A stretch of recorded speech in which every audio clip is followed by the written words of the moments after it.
میں ہوں مسافر پاکستانی مختار احمد بھائی جی، اور اس وقت ڈسٹرکٹ کونسل کراچی کے دفتر میں موجود ہوں۔ آج میں آپ کی ملاقات ایک ایسی عظیم شخصیت سے کروانے جا رہا ہوں، ایک ایسے عظیم ساتھی سے کروانے جا رہا ہوں جو شہید محترمہ بے نظیر بھٹو کے تربیت یافتہ ہے۔ شہید محترمہ بے نظیر بھٹو کی شفقت ہمیشہ سے ان کے ساتھ رہی اور انہوں نے ایک طویل عرصے تک بلاول ہاؤس میں میڈیا سیل کے لیے کام کیا۔ تو ان کا نام ہے جناب نور حسن جوکھیو صاحب، اور اس وقت ڈسٹرکٹ کونسل کراچی کے ایڈمنسٹریٹر ہیں۔ تو ان سے گفتگو کریں گے، ان سے کچھ سوالات کریں گے، بلاول ہاؤس کے حوالے سے بھی سوالات کریں گے، اور خاص طور پہ ڈسٹرکٹ کونسل ملیر اور ٹینٹ سٹی، ان کے پاس سب سے بڑا ٹینٹ سٹی ان کی ذمہ داریوں میں شامل ہے، جہاں 7,000 سیلاب زدگان سیلاب متاثرین قیام پذیر ہیں۔ تو بات کرتے ہیں جناب نور حسن جوکھیو صاحب سے۔ السلام علیکم سر۔ وعلیکم السلام۔ سر خیریت سے ہیں؟ الحمدللہ، مہربانی، آپ ٹھیک ہیں؟ جوکھیو صاحب، آپ کی سب سے پہلے بڑی مہربانی کہ آپ نے وقت دیا۔ میں آپ سے یہ سوال کرنا چاہوں گا، آپ نے بلاول ہاؤس میں ایک طویل عرصہ گزارا، تو وہ عرصہ کتنا تھا؟ محترمہ بے نظیر بھٹو صاحبہ کی خصوصی شفقت ہوتی تھی آپ کے ساتھ، تو وہ کس طرح کی تھی؟ ان کے زیر تربیت رہے، ان سے کیا کچھ سیکھا، یہ تھوڑا فرمائیں۔ مہربانی مختار بھائی، میں سن 1990 میں جو پاکستان پیپلز پارٹی کا مرکزی دفتر تھا پیپلز ہاؤس، وہاں میں نے جوائن کیا پارٹی کی ہائی کمان کے حکم پہ۔ اس کے بعد بلاول ہاؤس میں جب وہاں انفارمیشن سیل بنا، جس کو ہیڈ کرتے تھے اعجاز الحسن صاحب، تو انہوں نے ہم نے اپنے پاس بلا لیا، اور پھر محترمہ کے اسٹاف میں ہم لوگ انفارمیشن سیل میں ایز اے ممبر کام کرتے تھے، اور وہ تقریباً کوئی 3 سال کا عرصہ تھا، 1990 سے لے کے 93 تک۔ اس وقت صوبے میں جام صادق علی وزیر اعلیٰ تھے، اور مرکز میں نواز شریف صاحب وزیر اعظم تھے۔ تو یہ 3 سال جو آمریت، مطلب منی آمریت کا آپ کہہ سکتے ہیں، وہ ہم نے وہاں پر بلاول ہاؤس میں as a member information cell گزارے، اور محترمہ بے نظیر بھٹو شہید کو بہت قریب سے دیکھا، ان سے بہت کچھ سیکھا، اور ان کی شفقت جیسا کہ آپ نے کہا الحمدللہ ہمارے ساتھ رہی، اور ان کی تربیت میں بھی رہے۔ تو ہم نے محترمہ سے جو چیزیں سیکھیں وہ ہم نے اپنی زندگی، اپنی عملی زندگی میں بھی اس کو اپلائی کرنے کی کوشش کی ہے، اور الحمدللہ ہمیں بہت کامیابی ملی ہے۔ جوکھیو صاحب، آپ اس وقت ڈسٹرکٹ کونسل کراچی کے ایڈمنسٹریٹر ہیں۔ آپ سے میں یہ پوچھنا چاہوں گا کہ کیونکہ ملیر ایک قدیم علاقہ ہے، ملیر کی تاریخ کا اگر مطالعہ کیا جائے تو یہ موہنجو اور ہڑپا کے دور کا ہے، خاص طور پہ نل گوٹ ہے، ڈم لوٹی کے کنویں۔ تو میں یہ آپ سے پوچھنا چاہ رہا ہوں کہ یہ فرمائیے گا کہ آپ نے جو آثار ہیں ملیر کے، اتنے قدامت کے آثار ہیں، اس کو بچانے کی بھی کوئی کوشش کر رہے ہیں یا نہیں؟ جی، آپ کی بالکل بات بجا ہے۔ ملیر کراچی کے قیام سے بھی پہلے کی آبادی ہے، اور یہاں پر بہت قدیمی آثار موجود ہیں، اور کچھ تو ایسے ہیں کہ جو لوگوں کی نظروں میں آ گئے، کچھ ایسے ہیں جو ابھی تک مخفی ہیں، جو عام لوگوں کی نظروں میں نہیں ہیں، لیکن علاقے کے جو پرانے لوگ ہیں وہ ان سے اچھی طرح واقف ہیں۔ ملیر کے جو جتنے بھی آثار جو اس وقت تک ظاہر ہو چکے ہیں، ان کی نگہداشت کرنا، ان کی دیکھ بھال کرنا، ان کی مرمت کے کام وغیرہ، یہ صوبائی حکومت کی ڈومین میں آتا ہے۔ صوبائی حکومت میں محکمہ آثار قدیمہ جو ہے وہ ان کو دیکھتا ہے، اور جہاں پر ان کو ہماری ضرورت پڑتی ہے صفائی ستھرائی کے حوالے سے یا پانی یا سیوریج کے حوالے سے، تو وہ الحمدللہ ہم ایز اے میونسپل سروسز کے طور پہ وہاں پر کرتے ہیں، اور میں مطمئن ہوں کہ ہمارے پاس جتنے بھی آثار ہیں وہ اس وقت ماشاءاللہ بڑی اچھی حالت میں ہیں، اور وہاں پر ان کی اچھی طرح سے دیکھ بھال ہو رہی ہے۔ جو جب بات کی ہے کہ ملیر ایک بہت بڑا علاقہ ہے، تو یہ تھوڑا سا ملیر کا پس منظر بتائیے گا کہ ملیر کے کیا رقبہ کیا ہے، ملیر کی آبادی کتنی ہے، اور آپ جب سے ایڈمنسٹریٹر بنے تو آپ نے وہاں کیا کچھ کیا اور کیا کچھ کرنے جا رہے ہیں؟ دیکھیں جی، ملیر ضلع جو ہے وہ چونکہ ضلع کونسل کراچی صرف ملیر ضلع پہ مشتمل نہیں ہے۔ ضلع کونسل کراچی کا مطلب ہے کراچی کا رورل پارٹ، جو کراچی کی دیہی آبادی ہے۔ جو یہاں پر ضلع کونسل کراچی کا نقشہ لگا ہوا ہے، اس میں آپ دیکھیں کہ جو کلر والا ایریا ہے وہ سارا ڈسٹرکٹ کونسل کا ہے، ضلع کونسل کا۔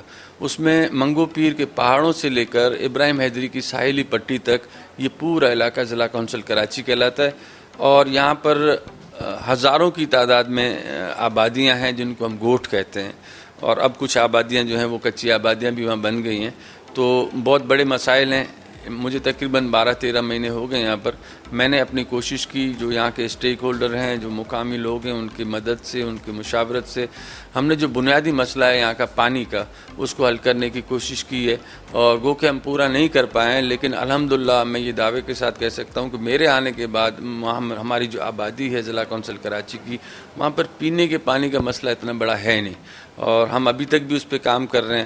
بعض علاقے ہمارے ایسے ہیں کہ جہاں پر بجلی نہیں ہے, تو وہاں پر بھی ہم نے ٹیوب ویل کرا کے ان کو سولر سسٹم لگا کے دیا ہے, وہاں پر بھی پانی کی فراہمی الحمدللہ جاری ہے.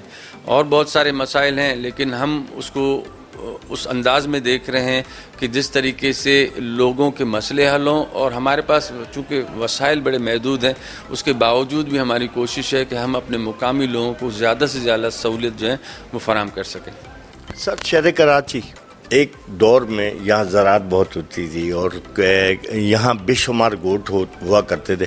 اب دیکھنے میں یہ آ رہا ہے کہ شہری آبادی جو ہے چڑھائی کر رہی ہے یہ زرعی علاقوں پر, تو اس حوالے سے بھی آپ کی کوئی کوشش ہے, اور اب تک کتنے زرعی علاقے ختم ہو چکے ہیں اور اس کے ختم ہونے کے کیا نقصانات؟ دیکھیں جی, کراچی ڈویژن جو ہے وہ ہے 92 موضع دیز پہ, اور اس میں 74 دیز ایسی ہیں کہ جو رورل پارٹ کہلاتی ہیں کراچی کا. آپ سمجھیں کہ کراچی کا 60% ایریا جو ہے وہ رورل پارٹ پہ ہے, اور اس میں بڑی حد تک جو ہے اب ویسے بڑے میگا پروجیکٹس جو ریزیڈینشل حوالے سے ہیں, کچھ انڈسٹریل پروجیکٹ ہیں, ان کے بعد وہاں کی مقامی آبادی متاثر ہوئی ہے اور زراعت بھی متاثر ہوئی ہے. اچھا, زراعت صرف ان آبادیوں کی ہونے کی وجہ سے متاثر نہیں ہوئی, زراعت کی متاثر ہونے کی دوسری بڑی وجہ یہ ہے کہ قدرتی طور پہ جو بارشیں نہ ہوئیں اس کی وجہ سے, اور پھر یہاں ریتی بجری بڑے زوروں سے چوری ہوتی رہی, اس کی وجہ سے جو کنویں ہوتے تھے ان میں پانی کم ہو گیا, اس کی وجہ سے زراعت جو ہے وہ بہت متاثر ہوئی.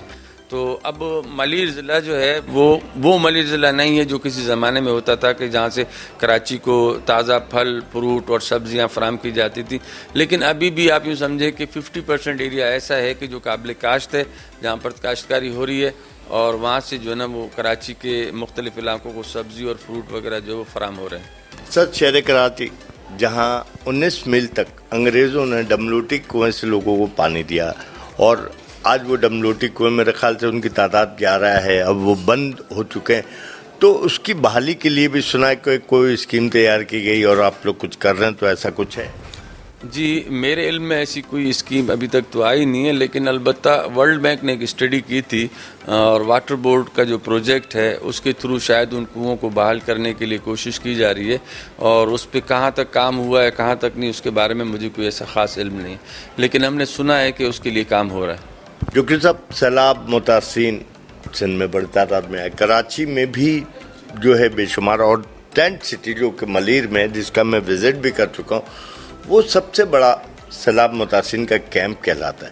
وہاں ہم گئے تو وہاں ہم نے کچھ سہولیات کا فقدان دیکھا, تو اس حوالے سے لوگوں کی شکایت یہ بھی تھی کہ جو دیگر این جی اوز کر رہی ہیں کھانے پینے کا کام, وہ کھانا نہیں دے رہی. جو این جی اوز جن کی اور ذمہ داریاں ہیں ادویات دینا, وہ بھی نہیں کر پا رہی. تو اس حوالے سے ٹینٹ سٹی کے حوالے سے بتائیے گا کہ ٹینٹ سٹی کے حوالے سے آپ کی ڈسٹرکٹ کونسل کیا کر رہی, اور وہاں لوگوں کو اتنی شکایات کیوں ہیں؟ جی, جیسا کہ سندھ میں بارشوں کے بعد صورتحال ایسی ہو گئی کہ سندھ کے مختلف اضلاع سے جو ہے لوگ کراچی مائیگریٹ کر کے آنا شروع ہو گئے, اور ان کی بڑی تعداد جو ہے وہ ضلع ملیر کے مختلف اسکولوں میں اور تعلیمی اداروں میں, کالجز وغیرہ میں ان کو ٹھہرایا گیا, اور ان کی تعداد تقریباً کوئی 13 کے قریب تھی. تو ظاہر تعلیم متاثر ہو رہی تھی, اور اس کے علاوہ پھر ماحول پہ بھی بڑا اثر پڑ رہا تھا, کیونکہ وہ جتنے بھی اسکول اور کالجز وغیرہ تھے وہ آبادیوں کے اندر قائم تھے. تو پھر حکومت سندھ نے یہ طے کیا کہ جی ان کو الگ سے کوئی ایسی جگہ بنا کے دی جائے جہاں پر یہ آرام سے رہ سکیں. تو ہمیں یہ سیکٹر 18 جو ہے ایم ڈی اے کا وہ سندھ حکومت نے فراہم کیا. یہاں جنگل تھا, ساری جھاڑیاں تھیں, تو وہ ضلع کونسل نے اس کو مکمل طور پہ صاف کیا, اور وہاں پر اس کو زمین کو ہموار کیا. اس کے بعد وہاں پر جب ٹینٹ سٹی قائم ہوئی تو ٹینٹ سٹی کے اندر جو بنیادی سہولتیں جیسے کہ پانی کی فراہمی ہے, وہ واٹر بورڈ نے کنیکشن دیا ہمیں, اس میں لائن ہم نے بچھائی.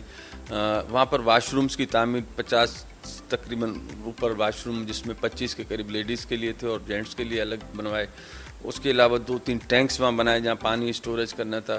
اور پھر وہ جو جتنے ٹینٹ لگے ہوئے ہیں ان کے اندر جتنی بھی لائٹنگ کا سسٹم ہے, ایون بلب تک بھی, وہ بھی ضلع کونسل کراچی نے دی ہے. اور ضلع کونسل کراچی کو وہاں پر یہ سہولیات فراہم کرنے کی ذمہ داری دی گئی تھی. جہاں تک تعلق بنتا ہے دوائیوں کا یا کھانے کا, تو وہ دوائیاں اور کھانا جو ہے ان کی ذمہ داری ڈی ایچ او صاحب تھے, ان کے اوپر تھی دوائیوں کی اور میڈیسن کو جو ہاسپٹل وغیرہ کے ارینجمنٹ کے حوالے سے. اور کھانا جو ہے وہ فیضان گلوبل ریلیف کوئی آرگنائزیشن ہے جو دعوت اسلامی کے ماتحت کام کرتی ہے, ان کے حوالے کیا گیا تھا. تو اس کے بارے میں مجھے کوئی اتنی معلومات نہیں, البتہ شکایت ہیں, لیکن ہم نے بھی وہاں بیٹھ کے دیکھا ہے کہ لوگ شکایتیں بے بنیاد کرتے ہیں. کھانا وقت پہ ملتا ہے, اب کبھی کبھار یہ ہوتا ہے کہ کچن سے 1-8 گھنٹہ لیٹ ہو جاتا ہے تو اس کے بعد وہ لوگ شور کرتے ہیں. باقی وہاں ایسی کوئی چیز ہے نہیں کہ جو ڈسکس کی جائے. لوگ بڑے آرام سے رہ رہے ہیں, ان کو سیکیورٹی بھی ملی ہوئی ہے, ان کو پانی بھی مل رہا ہے, ان کے پاس بجلی بھی موجود ہے. آپ دیکھیں وہاں پر بجلی بڑی تیزی کے ساتھ وہاں پر PMTs بھی نصب کر دی گئی, حکومت سندھ کی طرف سے وہاں تاریں بھی لگا کے بجلی دی گئی ہے, اور وہاں اسکول بھی قائم کیے گئے. اب عارضی جتنی بھی سہولتیں ہوتی ہیں وہ تو اتنی ہی ہو سکتی ہیں, لیکن اس کے باوجود بھی اب لوگوں کی عادت ہوتی ہے شکایت کرنے کی, تو ان کو میں اور آپ روک نہیں سکتے. یہ تھے جناب نور حسن جوکھو صاحب, اور اس کے ساتھ ہی میں آپ سے اجازت چاہوں گا. میں یعنی کہ مسافر پاکستانی آپ سے اجازت چاہتا ہے. اللہ حافظ.